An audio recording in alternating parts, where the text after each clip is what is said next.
അതിരപ്പള്ളിയിൽ നിന്നും മലക്കപ്പാറയിലേക്കുള്ള റോഡാണിത്. ഇത് നല്ല റബ്ബറൈസ്ഡ് റോഡായിരുന്നു.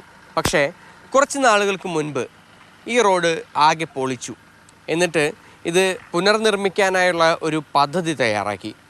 2 വർഷം മുൻപാണ് ഇത് തയ്യാറാക്കിയത്. പക്ഷേ ഇതുവരേക്കും അതിൻ്റെ പണി പൂർത്തിയാക്കിയിട്ടില്ല. ഏകദേശം 8 കിലോമീറ്ററോളം ദൂരം അത് സഞ്ചരിക്കാനുള്ള സമയമെന്ന് പറയുന്നത് 1 മണിക്കൂറിൽ ഏറെയാണ്.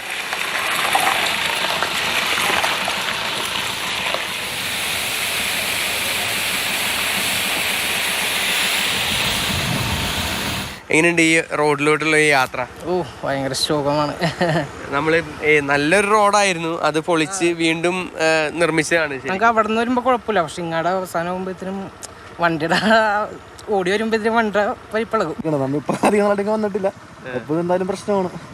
രാത്രി വരുന്നവർക്ക് കുറച്ചും കൂടി ബുദ്ധിമുട്ടായിരിക്കുമല്ലോ. DYFI നേതാവും CPM ലോക്കൽ കമ്മിറ്റി അംഗവുമായ KS സുനിൽകുമാർ കഴിഞ്ഞ ദിവസം PWD മിനിസ്റ്റർ മുഹമ്മദ് റിയാസിനെതിരെ ഒരു പോസ്റ്റ് ഫേസ്ബുക്കിലിട്ടിരുന്നു. മുഹമ്മദ് റിയാസിനെ 1-ാം പ്രതിയാക്കി ഈ റോഡിൻ്റെ വിഷയത്തിൽ കേസെടുക്കണം എന്നായിരുന്നു ആ പോസ്റ്റ്. അതിനൊരു പ്രത്യേക കാരണമുണ്ട്. കാരണം ഇത് കണ്ടില്ലേ, ഈ റോഡ് നല്ല അടിപൊളി ടാറിങ് ആയിരുന്നു. അതെല്ലാം പൊളിച്ചുകൊണ്ടാണ് പിന്നീട് വീണ്ടും ഇവിടെ റീടാറിങ് നടത്താനുള്ള ഒരു പദ്ധതി സർക്കാർ തയ്യാറാക്കിയത്. 2 വർഷത്തിലധികമായിട്ടും ഇതുവരേക്കും ആ പണി പൂർത്തിയായിട്ടില്ല. ജനങ്ങൾ വളരെയേറെ ദുരിതമാണ് ഇവിടെ അനുഭവിക്കുന്നത്. നിങ്ങൾ സ്ഥിരം വരുന്നതാണോ? അതെ അതെ അതെ. എന്താ അവസ്ഥ? റോഡ് വളരെ മോശമാണ്, കുറെ കാലമായിട്ട്. ഉള്ളുകുഴിയാണല്ലേ? പിന്നല്ലാതെ കുഴിയോ വണ്ടി എടുത്ത അലക്കാട്ട് ഒരു കുഴിയിൽ നിന്ന് അടുത്ത കുഴിയിലേക്ക് ചാടുന്നത്. 2020 ഇത് തുടങ്ങിയിട്ട് ഇന്ന് വരെ ഈ 30 കിലോമീറ്റർ പൂർത്തിയാക്കാത്ത കാരണം ഞങ്ങൾക്ക് പിടിക്കിട്ടില്ല. ഗവൺമെൻറ് പൈസ കൊടുക്കുന്നില്ല എന്ന് അവൻ പറഞ്ഞു. അവൻ ഇങ്ങനെ നീണ്ട ദിവസവും പോയിക്കൊണ്ടിരിക്കണം പണിക്ക്. അവ ഈ ഗവൺമെൻറ് ചിന്തിക്കാത്ത കൊണ്ടാണ്. ചിന്തിച്ചിട്ടുണ്ടെങ്കിൽ 1 മാസം കൂടി ഈ പണി തീർന്നുണ്ടാവും. നമുക്ക് ഒരു സ്കൂട്ടി കൂടി ഓടിക്കാൻ പറ്റില്ല. ഈ കുഴി ഒട്ടിച്ച് ആ കുഴി ചാടും, അത് ചട്ടി അപ്പുറത്ത് ചാടും. എല്ലാ വണ്ടിയും പോയിട്ട് ഭയങ്കര സ്ലോ ആയിട്ടാണ് പോകുന്നത്.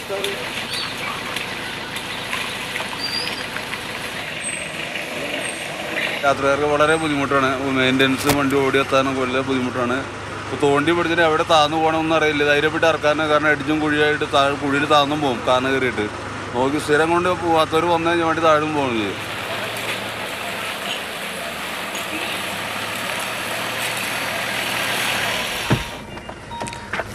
അതിരപ്പള്ളിയിലെ CPMൻ്റെ ലോക്കൽ കമ്മിറ്റി അംഗം KS സുനിൽകുമാർ പറഞ്ഞ ആ ഒരു കാര്യം എത്രയോ കൃത്യമാണ് എന്ന് തന്നെയാണ് നമുക്ക് മനസ്സിലാക്കാൻ സാധിക്കുന്നത്. അതായത് കേരളത്തിൻ്റെ റോഡുകൾ അത്രയേറെ ശോചനീയാവസ്ഥയിലാണ്. തമിഴ്നാട്ടിലേക്ക് നമ്മൾ കടന്നു കഴിഞ്ഞാൽ വളരെ മികച്ച റോഡുകൾ തന്നെയാണ് ഈ മലക്കപ്പാറ ഭാഗത്തു നിന്ന് നമുക്ക് കാണാൻ സാധിക്കുന്നത്. ഈ ദുരിതം എന്ന് ഇവിടുത്തെ നാട്ടുകാർക്ക് അവസാനിക്കും എന്നുള്ളതാണ് ഇവിടുത്തുകാർ ചോദിക്കുന്നത്.